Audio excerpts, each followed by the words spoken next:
Zere ko mumeze neza aho muri hose yaba mu Rwanda cyangwa se hanze yarwo. Tugiye kuganira ku bintu bitandukanye, tujya twibaza, tugiye kwiyungura uburyo umuntu ashobora gutakaza ibiro. Umuntu arabyuka akabona afite ibiro bitajyanye n'uko angana cyangwa se afite ibiro atishimiye, rimwe na rimwe akabwirwa byinshi.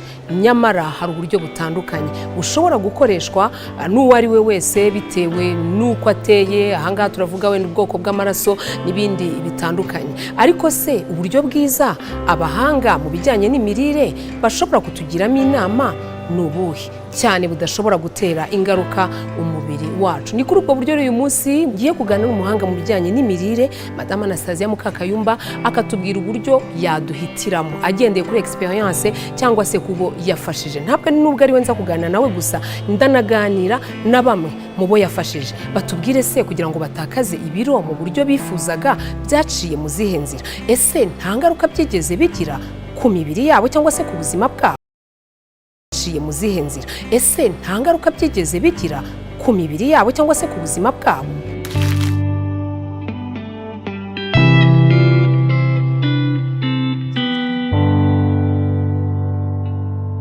Kugira ngo umuntu atakaze ibiro agomba kubanza kumva yuko ibiro biteye ikibazo ku buzima bwe, kubanza kubibona nk'ikibazo. Urabizi ko mu muco wacu cyangwa muri rusange abantu babona ntabwo ibiro babifata nk'ikibazo cyane cy'ubuzima, ariko kugira ngo umuntu afate icyemezo cyo kuvuga ngo ngiye kugabanya ibiro byanjye, nuko babona bibangamiye ubuzima bwe mu buryo bumwe cyangwa ubundi.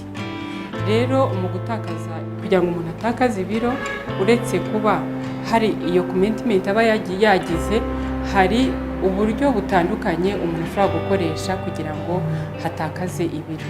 Ikintu cya mbere cy'ibanze twese duhuriyeho muri gahunda yo gutakaza ibiro ni uko ibonezamirire ry'umuntu utakaza ibiro rigomba kuba ririmo ibinyamasukari n'ibitera imbaraga bikeya ugereranyije n'ibyo yakagombye gufata, ugereranyije n'akazi akora n'ibiro bye, bigomba kuba ari bikeya. Nicyo bita regime hypokalorique. Iyo ni principe de base iri generale, ariko noneho hari n'amahame y'umwihariko umuntu ashobora kugenderaho kugira ngo afashe umuntu gutakaza ibiro. Hari uburyo butandukanye bwo gutakaza ibiro. Hari uburyo bushobora gushingira kuri groupe sange, hari uburyo bushobora gushingira ku kugabanya ibinyamasukari ntagire na bikeya afata, cyangwa se agafata amaproteine n'imboga. Hari uburyo butandukanye, ariko twebwe muri kabine yacu uburyo dukoresha hano ni uburyo bushingiye ku rwego rw'amaraso rwa buri muntu.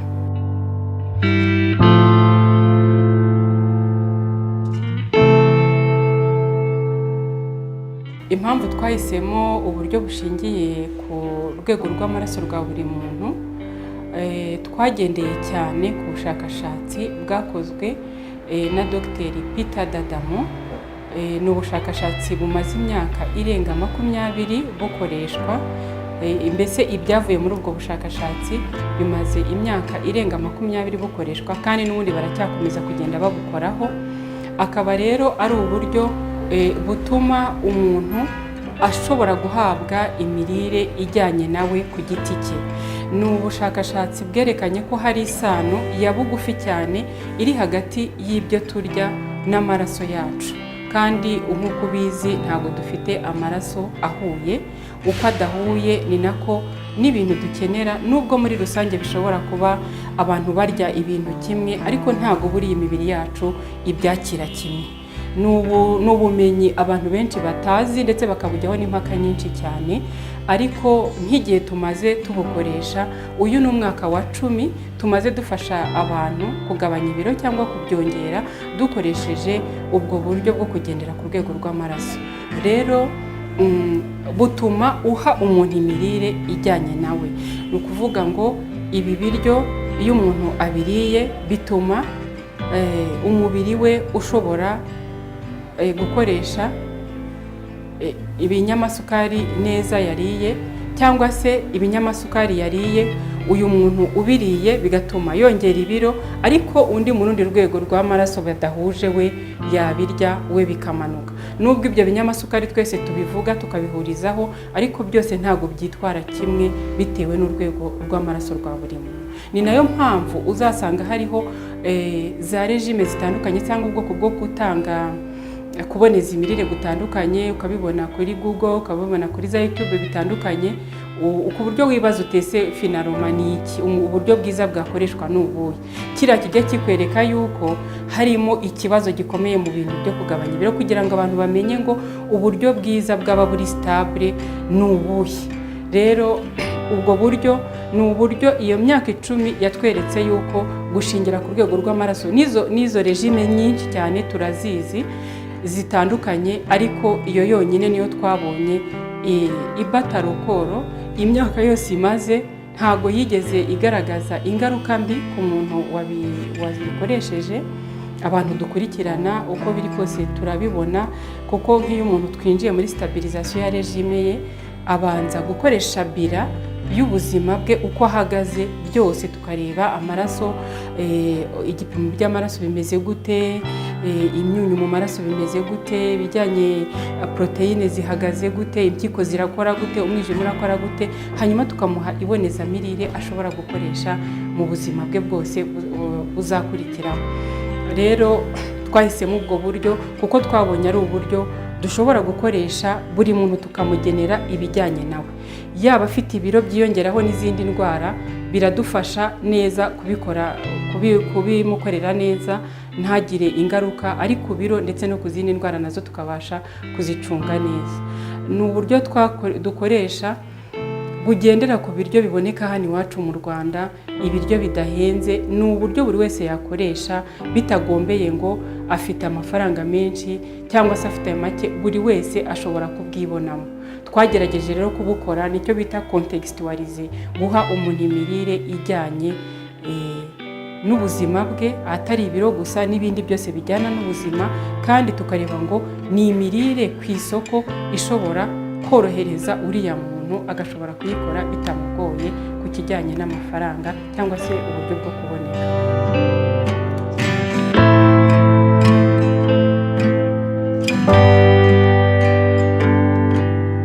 Uko namenye kabine Anastasia, nari mbyibushye cyane, mfite ibiro byinshi. Noneho ndabyibuka nari ngize ikibazo, naragenze numva ibindi mu biro hose, mbajije umuntu avuga ngo ufite ibiro byinshi. Noneho Anastasia mbaza mbwirwa amakuru yiwe yuko kigera afite ivuriro hirya hari agace ka Santé Police, noneho yuko yamfasha mu bigendanye na regime n'imirire no kugabanya ibiro. Nayo gushakisha uburyo ki ibiro byagabanyuka kugira ngo mbashe kugira ubuzima bwiza. Kuko naricaraga simbashe gufunga inkweto, indi gafata hafi ya vura y'imodokari, nagenda nkumva ndabongamiwe, mva namahoro mfite. Ino nshaka kubona agabanya ibiro, ntakunda gusenga cyane, nkamara nk'iminsi nk'ine ntarya, ariko bikarushaho kwiyongera, nk'ishoka byose birananira. Noneho maje kumenya amakuru yuko Anastasia agira abantu inama ibyiranye n'imirire, ibiro bikagabanyuka bakajya ku murongo. Noneho ntera intambwe ndamusanga aho yarari, noneho ngezeyo turaganira, mubwira ko nifuza ko ibiro byagabanyuka ko numvaga bimbangamiye. Noneho rero tumaze kuganira, arampima icyo gihe nari mfite ibiro bizamuka 97-98, niko byari icyo gihe ansaba ko ngomba kugira ibiro 70 hagati ya 72 na 75. Noneho rero ankorera oreri y'imirire, ankorera ngomba gukora siporo 2 mu cyumweru, nitarengeje 40, gukora buri mu cyumweru siporo yo koga, ngomba kunywa amazi ashyushye mu gitondo. Mbese ankorera gahunda y'imirire. Ndagenda, ntabwo byari byoroshye kuva ngo reka inyama, uko ngira umuntu yiboneye amafaranga vuba, najya kuri inyama nkarya igisorori cy'inyama, nkarya ifiriti yuzuye igisorori, nkumva nibwo buzima. Najya mu kabara ahantu nkarya brushette 6, nkanywa fanta 6, nkumva nibwo buzima. Ibyo rero nibyo byanteye kubyibuha cyane, byari ngombwa ko ibyo bintu rero bivaho nkajya kuri regime ihuye na groupe yanjye. Noneho rero orera mpaye ndagenda yubahiriza, basanga buri kwezi ntaye kilo kimwe, ibiro 2, ibiro 5, buryo mu gihe cy'umwaka n'igice nari maje kujya ku biro 72. Mu by'ukuri ivuriro mbonezamirire la Prevanche narimenye bitewe n'ubuhamya nahawe n'abariganye. abo babiganye bakaba bari bafite ikibazo cy'amaraso avura ari byo bita ambori.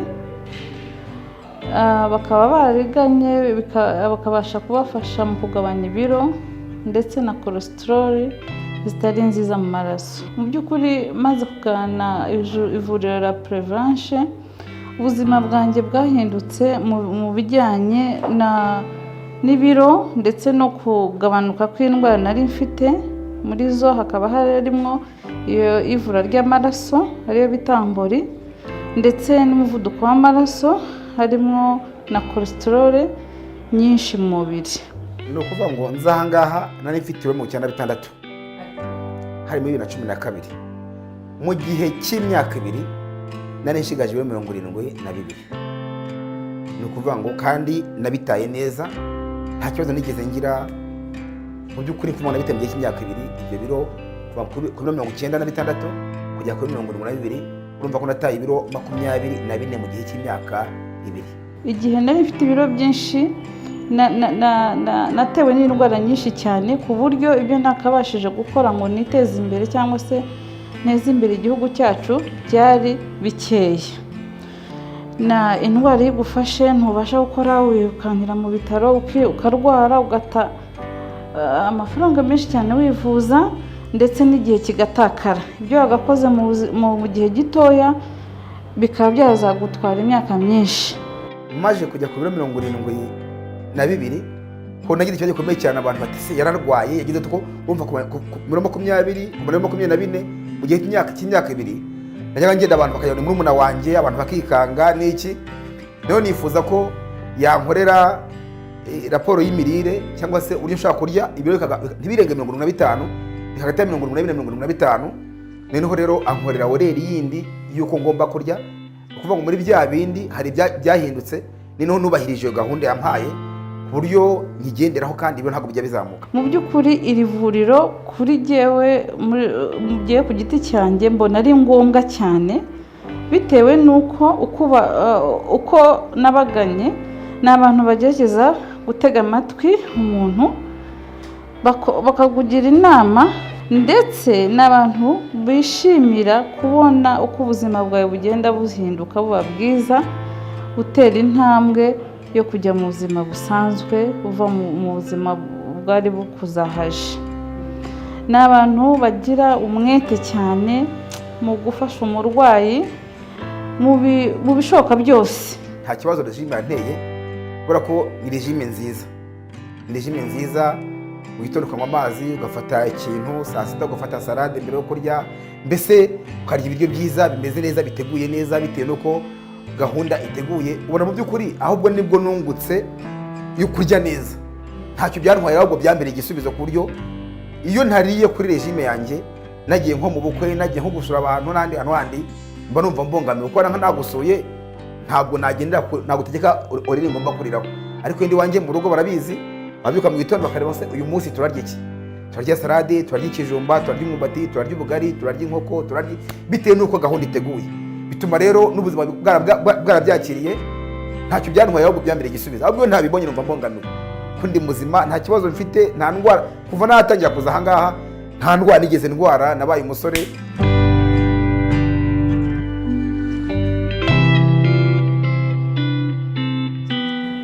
Ku muntu ushaka kugabanya ibiro cyangwa kubyongera, icyo bimusaba ni uko gahunda tuba twamuhaye ayubahiriza.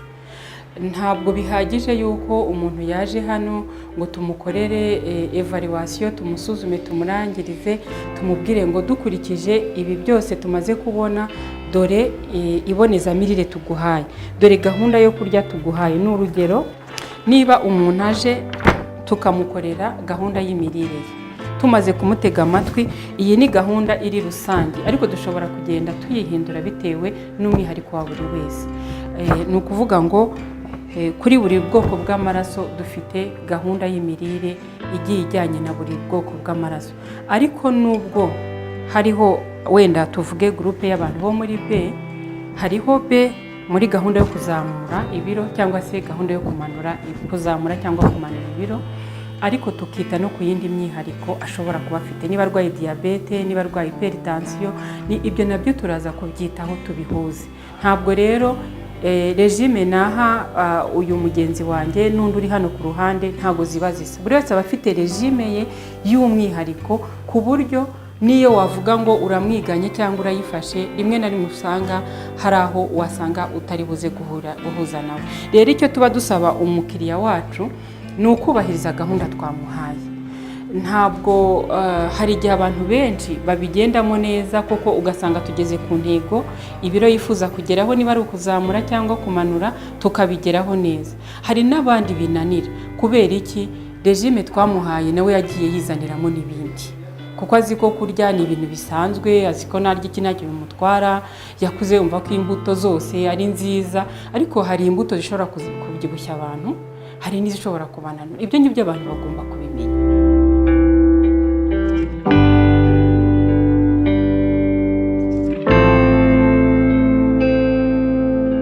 Umukiriya wacu tuba twamuhaye timetable agomba gukurikiza, kandi mbere y'uko dutangira gukoresha buno buryo twabanje kwikorera ubushakashatsi bwacu bwite ku magurupe y'abantu atandukanye, tukabaha regime ari twebwe tuyibihera, ku buryo twabonaga rezilita tukavuga tuti uyu muntu wo muri iyi gurupe iyo umuhaye ibi ngibi ibiro bye birazamuka, iyo bivanyeho ukamuha ibi n'ibi ibiro bye mu gihe kingana gutya nanone biramanuka.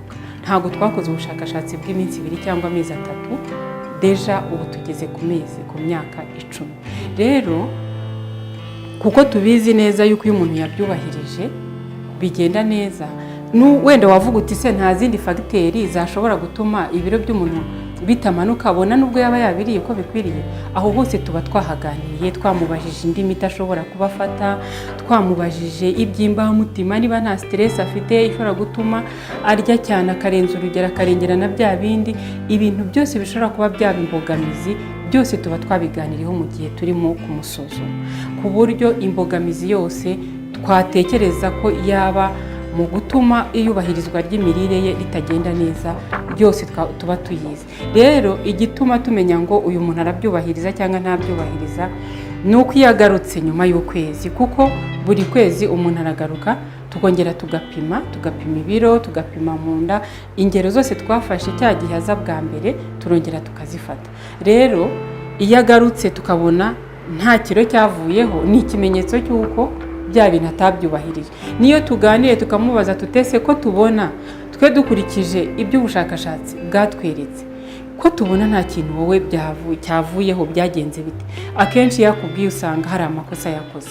Tuvuge nk'urugero, niba saa sita ari hagomba kurya igaburo ryuzuye, niba hano kuri 50% y'isahani ye hagomba kuba hariho imboga, ibinyamafufu biri kuri 25%, ahandi hasigaye naho hari ibijyanye n'ibyubaka umubiri, donc amaproteine, akaba iri gaburo ari ryo agomba gufata saa sita.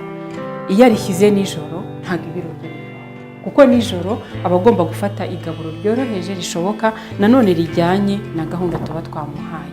Rero iyo azanyemo ibindi biryo tutamushyiriye ku mbonerahamwe yo kurya buri munsi, niho usanga ibibazo bigenda bivuka.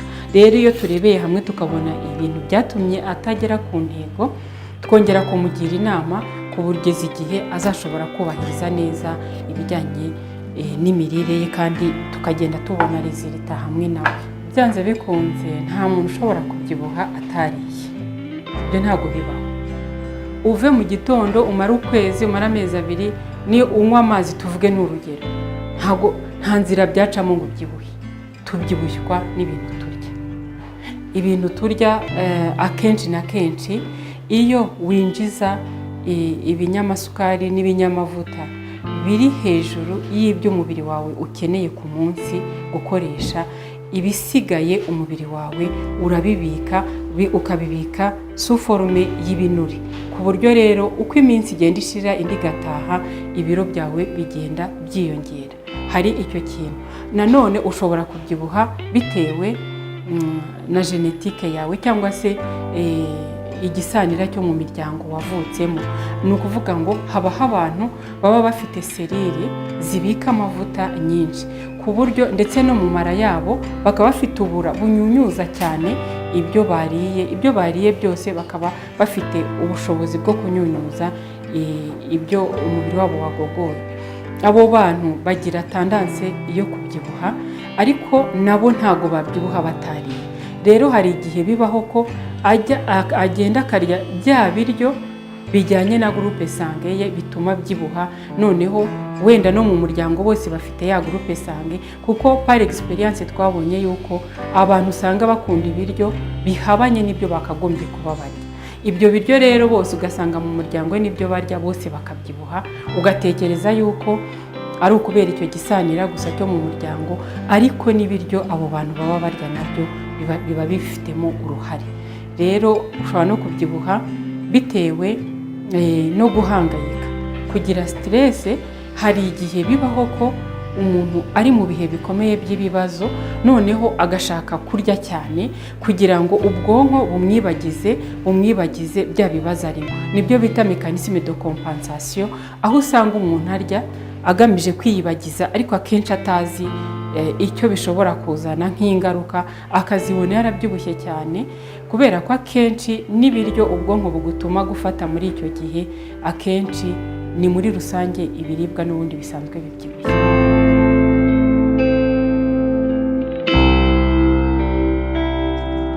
Ni ukuvuga ngo igihe umuntu amara kugira ngo atakaze ibiro, icya mbere biterwa n'ibyo agomba gutakaza uko bingana. Niba umuntu agomba gukuraho ibiro 5, ntabwo azamara igihe kimwe n'umuntu ugomba gutakaza ibiro 25. Ariko muri gahunda yacu dukurikije uko twayiteguye, muri gahunda yacu umuntu nibura wakoze neza gahunda ye, ibiro bike atakaza ni ibiro 4 mu kwezi. Ibiro 4 mu kwezi aba bitakaje, hari n'abatakaza 5, 6 kugeza kuri 7 nibura muri rusange. Iyo niyo muwayene yo gutakaza ibiro muri porogaramu yacu. Rero biterwa n'uburyo umuntu aba yabyitayeho, kandi bikanaterwa igihe uzamara, biterwa nanone n'ibyo ugomba gutakaza. Ni byiza rero ko ibiro bigenda bitakara gahoro gahoro. Urabona nk'iyo umuntu ataye ibiro 4 mu kwezi, iyo urebye ku munsi ureba amagarama y'amavuta atakaza ku munsi. Ibyo bigendana n'amategeko ajyanye nyine no gutakaza ibiro. Muwayene y'amagarama wagombye gutakaza buri munsi hagati y'amagarama 100 n'amagarama 125, 150 y'ibinure ntacyo ashobora gutwara umubiri wawe. Hari abantu rero baba bashaka gutakaza ibiro mu buryo bwihuse cyane buhutiyeho. Akenshi gutakaza ibiro vuba vuba byangiza ubuzima, cyane cyane byangiza ubwonko. Umubiri wacu uba waragiye ubika ibinure gahoro gahoro, no kugira ngo tuwongere tuwubwire ngo ubidusubize, tugomba nanone kubitwara mu buryo bwa gahoro gahoro. Sino abantu babitakaza vuba, hari uburyo butandukanye bashobora gukoresha, hari n'ubwashiririji butandukanye, akenshi na kenshi byafekta ubwonko bw'abantu babikorera.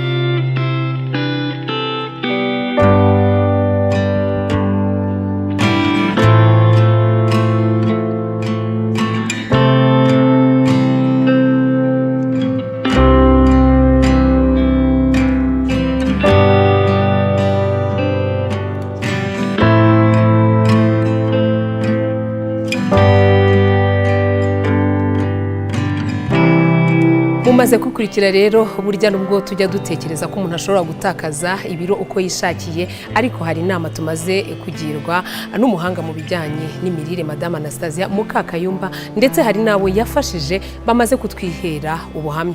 Icyo nigiye cyane muri iki kiganiro nuko uko ugenda utakaza ibiro gahoro gahoro, ni nako bitagaruka vuba. Naho kwa kundi wifuza gutakaza ibiro mu minsi 2, burya ngo no kugaruka birihuta. Ni byinshi twigiye kuri uru rubuga, ndibaza ko bibafashije. Bivuga ngo nyamuneka, niba ushaka gutakaza ibiro wibaza buri wese, ahubwo egera abahanga mu bijyanye n'imirire. Turibaza ko hari byinshi mwungutse, kandi hari byinshi mugiye guhindura, aho gutekereza ngo turifasha cyangwa turafashwa n'abatabifitiye ubumenyi. Muzajya mwegera abahanga mu bijyanye n'imirire, cyane cyane Madame Anastasia Mukakayumba.